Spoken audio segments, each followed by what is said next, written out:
समाज के विभिन्न वर्गों से आए हुए सम्मानित लोगों के बीच में यहाँ उपस्थित पूर्व राज्यपाल एवं हमारे प्रदेश के पूर्व मुख्यमंत्री स्वर्गीय राम नरेश यादव जी के छोटे भाई आदरणीय डॉक्टर सुरेश यादव जी, यहाँ पर उपस्थित श्रीपत इंटर कॉलेज के रिटायर्ड प्रधानाचार्य और हम लोगों के रिश्तेदार आदरणीय श्री हरिवंश यादव जी, अभी अपनी ओजस्वी और तेजस्वी समाज के लिए जो कुरीतियां हैं उनको समाप्त करने के लिए, हम लोगों को जागृत करने के लिए जिले ही नहीं, जिले के आसपास के जिलों में भी सामाजिक बुराइयों से लड़ने का साहस दिखाने वाले और अपनी लेखनी से समाज को एक दिशा देने वाले, अमीर और गरीब के बीच खाई को बांटने वाले आदरणीय श्री कमला सिंह तरकस जी यहाँ पर मौजूद हैं और भिन्न भिन्न विभागों के, चाहे वह शिक्षा विभाग हो, सफाई कर्मचारी हो, विकास विभाग हो, स्वास्थ्य विभाग हो, यो कहें कि तमाम विभागों के से जुड़े यहाँ पर आए हुए सभी सम्मानित नागरिकों, एडीओ पंचायत श्री सुरेश प्रजापति जी सहित यहाँ पर मौजूद आडंबर के विरोधी, कर्मकांडों के विरोधी, बुराइयों से लड़ने वाले मेरे बड़े भाई श्री लालधारी यादव जी, अध्यक्ष प्राथमिक शिक्षक संघ पवई, यहाँ पर उपस्थित मेरे भी गुरु और अभी जल्दी ही सेवा निवृत्त हुए हम लोगों के बड़े भाई श्री पारसनाथ यादव जी, और अभी अभी पधार रहे समाजवादी पार्टी के वरिष्ठ नेता आदरणीय विजय यादव जी, इस समाज के आसपास के गांव से आए हुए सारे सम्मानित लोगों, हमारे इस गांव के प्रधान हमारे बड़े भाई ध्रुवचंद यादव जी, और आज इस परिवार के कार्यक्रम में अपने व्यस्ततम शेड्यूल को छोड़कर, बैठक को छोड़कर यहाँ पधारे हुए हमारे सबसे छोटे भाई सब रजिस्ट्रार टांडा श्री सत्येंद्र कुमार जी, पूर्व प्रधान पल्थी आदरणीय आपका भाई जलाल जी, और मेरे गांव के सभी मेरे भाई बहन, माता पिता, आप सभी का आज इस श्रद्धांजलि सभा में आने के लिए बहुत बहुत धन्यवाद। जैसा कि अभी हमारे तमाम वक्ता साथियों ने तमाम बिंदुओं पर, जिस पर मैं बात करता था लगातार और करना भी चाहता था, लेकिन सारा कुछ निचोड़ आदरणीय श्री कमला सिंह जी ने और हमारे आर्य समाज के जो हमारे एक, हम तो कहे खेवनहार आदरणीय मुनि जी अभी हम लोगों के बीच से अपना वक्तव्य देकर निकले हैं, तो इसलिए ज्यादा कुछ कहना नहीं है। आदरणीय हरिवंश यादव जी ने शुरुआत में ही हम लोगों के परिवार का विश्लेषण भी कर दिया था और यह परिवार परिवार था जिसकी मिसाल जो साथी हमारे बड़े और छोटे भी हैं, सारे लोग सुनते और जानते। आज इस परिवार में यूं कहें तो हमारे पिताजी सबसे वरिष्ठतम सदस्य के रूप में यहां मौजूद थे। मैं बचपन से ही देखता चला आ रहा था और परिवार में जब परिवार बड़ा होता है तो कुछ न कुछ छोटी मोटी बातें भी आती थी, लेकिन प्यार कितना कि जब मैं पंडाल में आकर बैठा तो सोचने लगा, एक भाव मन में आता था तो लाइन ख्याल आई, देखा उसके लिए एक शेर था, उठ गई हैं सामने से कैसी कैसी सूरतें। आप चारों भाइयों के लिए उठ गई हैं सामने से कैसी कैसी सूरतें, रोइए किसके लिए, किस किस का मातम कीजिए, किस किस का मातम कीजिए। जहां तक रही श्रद्धांजलि सभा की बात, तो निश्चित रूप से अभी बात आई थी आदरणीय कमला जी द्वारा, और बीच में एक कड़ी और आ जाती है जो तीसरी, ये तो सदा चलता रहेगा। और आपने अभी उदाहरण भी दिया है कि आपके ननिहाल में 13वीं करने के लिए कीमती से कीमती जमीन बेच दी गई। मैं सुन रहा था और मैं सोच रहा था कि जो हम लोग सोचते हैं उसको आपने कह दिया। और छोटी छोटी बैठकों में व्यक्तिगत स्तर पे भी मुलाकात के क्रम में मैं लगातार समाज को जगाने का कार्य करता रहता हूं और ये सोचता हूं, केवल अकेले की तरक्की से कोई तरक्की नहीं है। आप जिस गांव में जाते हैं आपको केवल एक अच्छा घर अच्छा लगे उसको तरक्की नहीं कहते हैं। जब आप हर परिवार की आंखों में चमक देखेंगे, खुशियां देखेंगे, तो निश्चित रूप से आपको भी खुशी समझ में आएगी। ये सारी चीजें कब हुई? आप लोगों की बदौलत हुई कि आज हम लोग इस मुकाम पर खड़े हैं। तो साथियों, हम समाज के सभी लोगों से आग्रह करते हैं, हम किसी का विरोध नहीं करते, हम पाखंड और आडंबर के खिलाफ हैं। जब हम पाखंड और आडंबर के खिलाफ हैं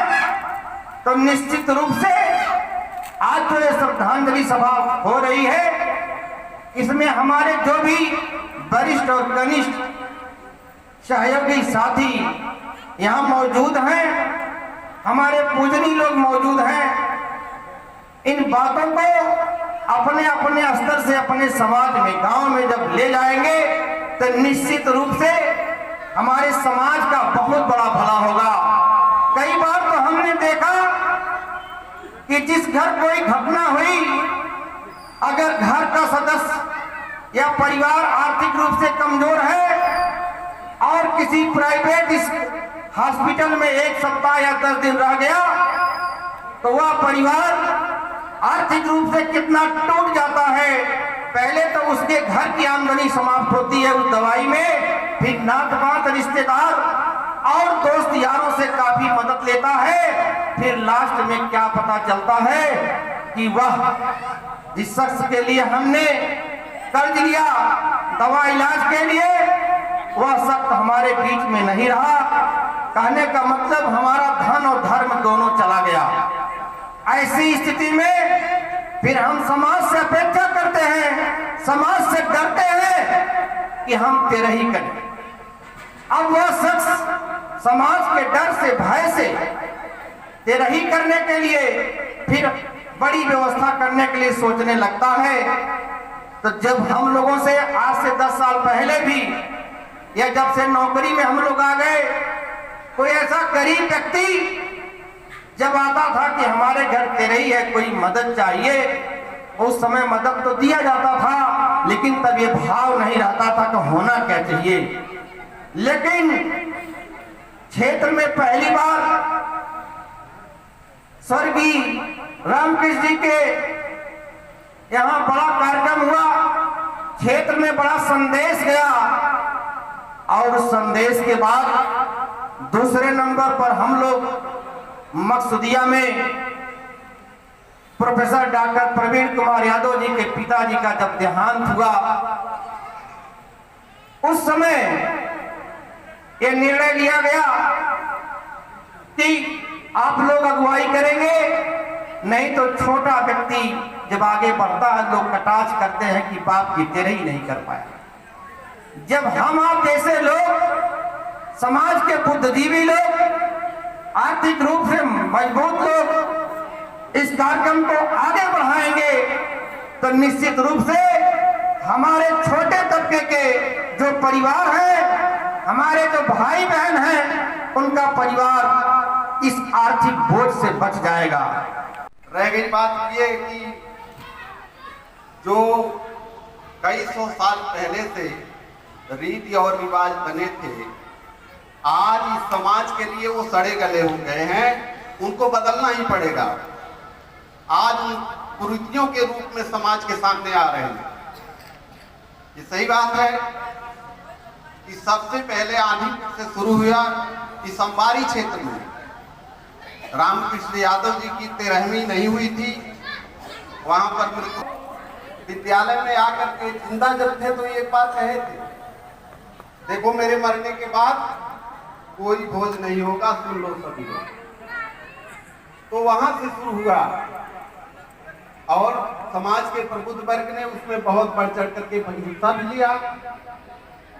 और हमको ये कहने में बहुत खुशी होती है कि आज ये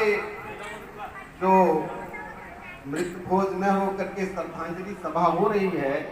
ये अंबारी के अगल बगल का 21वां कार्यक्रम है। कम से कम 21 गांव में तो इस तरह का कार्यक्रम हुआ। हम ये कहते हैं जहां पर अमेरिका जैसा देश मंगल ग्रह पे जा रहा है, हमारे देश में बिल्ली के रास्ता काटने से लोग रुक जाते हैं। मकान बनवाते हैं तो काली हाड़ी रख देते हैं और छींकने पर लोग घर से बाहर नहीं निकलते। कहां जाएगा ये देश? इन सभी कुरीतियों को दूर करना पड़ेगा और ये सबसे ज्यादा जिम्मेदारी हमारे प्रबुद्ध वर्ग की है। तो इस प्रकार से, और उसी बिल्ली को कुछ लोग पालते हैं, सुलाते हैं, दूध पिलाते हैं और दिन भर उनके घर रहती है, अशुद्ध नहीं होती। तो ये सोडियम जो धातु होती है उसका एक टुकड़ा ले करके, एक पेपर होता है, उसमें लपेट करके वो कटोरे में रख कर उस पर पता नहीं मुंह से क्या कहता है, मंत्र पढ़ता है, गाली देता है और जब पानी मार देता है तो वो पेपर से पानी सोडियम पर चला जाता है, धुआं धुआं हो जाता है। अब वो कह देगा कि जिस तरह से ये धुआं निकल रहा है इसी तरह से मैं ताबीज बना दूंगा और घर के चारों ओर पानी छिड़क देना, भूत परे सब जल जाएंगे। बता अभी तक जो सुन रहा था, सभी विद्वानजनों ने इस को कार्यक्रम को ऊर्जा प्रदान किया, जिसमें कुछ अब रह नहीं गया। श्री कमला सिंह तरकस जी, आपने अगर ऐसे ही हमारे क्षेत्र में 2-4 जगह इस तरह के कार्यक्रम हो जाएं तो जागरूकता बढ़ जाएगी। मैं भी इस कार्यक्रम को कर करके, मैं अपने माताजी का कार्यक्रम किया था, मगर आगे बढ़ाने के लिए नहीं, नर्वस करने के लिए बहुत कुछ सुनना पड़ता है। मैंने किया, समाज में कुछ लोग ऐसे हैं, ऐसे कार्यक्रमों को दबाने का कार्य करते हैं, वही ठीक, मगर उसके बाद भी मैं विचलित नहीं हूँ। इसको गति प्रदान करने के लिए कहीं भी चर्चा पर चर्चा करता रहता हूँ। सबसे ज़्यादा अनुरोध है माताओं से, हम लोग तो कुछ जागरूक हो जाते हैं कि कार्यक्रम करना है, श्रद्धांजलि सभा करेंगे, मृत्यु भोज नहीं करेंगे, मगर वो लोग मानने को तैयार नहीं होते। अभी मैं पाखंडवाद का भी विरोध करने के लिए कुछ कार्यक्रम शादी में अर्चक संघ द्वारा 2-3 शादियाँ कराया। अभी एक शादी मेरी पड़ी हुई है भतीजी की, उसी में ऐसी चर्चा होने लगी तो मैंने कहा आप पंडित जी ढूंढ रहे थे, तो उन्होंने बताया कि आप किसके यहाँ जाना है, तो बताए कहाँ है, वो तो विरोधी है। मैंने कहा मैं पाखंड का विरोधी हूँ। अब इस तरह से बातें आती हैं तो ये सब अगर सुन करके हम मोड़ लेंगे तो फिर ऐसे कार्यक्रमों में हम सफल नहीं होंगे। तो जितने लोग यहाँ बैठे हैं, अभी आपने प्रतिबद्ध कराया कि सब लोग, तो मैं चाहूँगा कि आप अगले को न प्रेरित करके अपने यहाँ ही इसका पालन कराएं। यही मेरी आग्रह है, मेरा निवेदन है कि श्रद्धांजलि सभा का ही आयोजन कराएं। हम लोग इतना बढ़ावा देते जा रहे हैं, जैसे कार्यक्रम करते हैं बहु भोज, घर भोज, अब उसी तरह हम लोग मृत भोज को संजोड़ दिए, जबकि एक शोक संवेदना का कार्यक्रम है, इसमें मृत भोज उचित नहीं है, मेरे विचार से उचित नहीं है। और यही जान करके मैंने मृत भोज का बहिष्कार किया। अब जहाँ भी तिरही होती है तो मैंने अपने यहाँ ही प्रतिबद्ध हो लिया कि नहीं खाऊंगा तिरही, और परिवार को भी आग्रह करता हूँ, बालक वगैरह है पिछले, तो मगर जाते समय मैं कह देता हूँ कि देखिए आप लोग जाइए मगर मृत भोज का भोजन मत करिएगा। मेरा यही आग्रह है कि आप लोग अगर इसमें सम्मिलित हो रहे हैं, अब तिरही में जाना बंद, जाने पर प्रेरित करते क्यों नहीं खा रहे, क्या है, तो बात आती है भैया मैं बहिष्कार कर दिया हूँ। तो ये सब चीज़ें अच्छा नहीं है भाई। हम कुछ लोगों से ये सुनना पड़ा कि अरे आप लोग इतने लोग हैं, अब इस तरह से खिलाने में कोताही कर दिए। नहीं, उन आप लोगों के आशीर्वाद से बहुत से कार्यक्रम होंगे खुशियों के, तो उसमें हम खिलाएंगे, मगर शोक संवेदना में भोज देना मेरा विचार है कि उचित नहीं है। तो मैं यही निवेदन करूंगा आप लोगों से कि आप लोग कम से कम किसी को न कहकर पहले अपने यहाँ ऐसे कार्यक्रम आने पर मृत भोज का बहिष्कार करिए, मेरा यही निवेदन है। इसी के साथ लोगों के बीच में मोचू चाचा के नाम से लोकप्रिय हमारे आदरणीय काका जी नहीं रहे, यह बहुत ही दुखद है हमारे परिवार के लिए, गांव के लिए। आज उनकी आत्मा की शांति के लिए जो श्रद्धांजलि सभा आयोजित की गई है, मैं इस श्रद्धांजलि सभा में उनको पुष्प अर्पित करते हुए नमन करता हूँ। यह अंतिम सत्य है कि अगर जन्म कोई लेगा तो मृत्यु निश्चित, लेकिन इस जन्म और मृत्यु के बीच में हमारे जो काम होते हैं, हमारे कभी सफलताएं हम प्राप्त करते हैं, कभी असफलताएं प्राप्त करते हैं,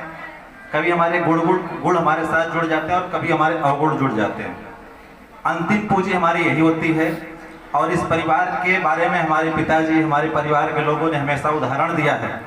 कि ये तीसरी पीढ़ी है जो एक साथ रहती है। और मैं यहाँ पर सभी लोग जो जुटे हुए हैं उनके सामने यह बात दावे के साथ कहता हूँ कि अगर आप लोग यहाँ हैं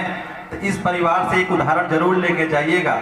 कि संबंधता चाहे जितनी भी हो, एकजुटता हमेशा काम आती है और उसी से आपकी पहचान बनती है और उसी से आप मजबूत बनते हैं। जहाँ तक रह गई बात तेरहवीं की, परंपरा जब बोझ बन जाए, परंपरा जब बहुसंख्यक पर एक तरीके से थोपी जा प्रतीत होने लगे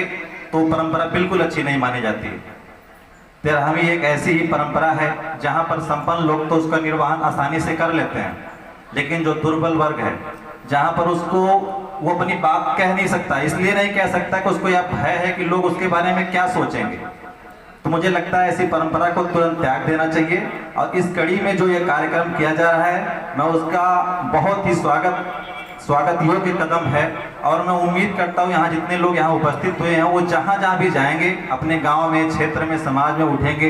वो ऐसी बात रखेंगे कि ऐसे किसी भी कुप्रथा को आगे ना बढ़ने दिया जाए जिससे समाज का नुकसान हो, परिवार का नुकसान हो।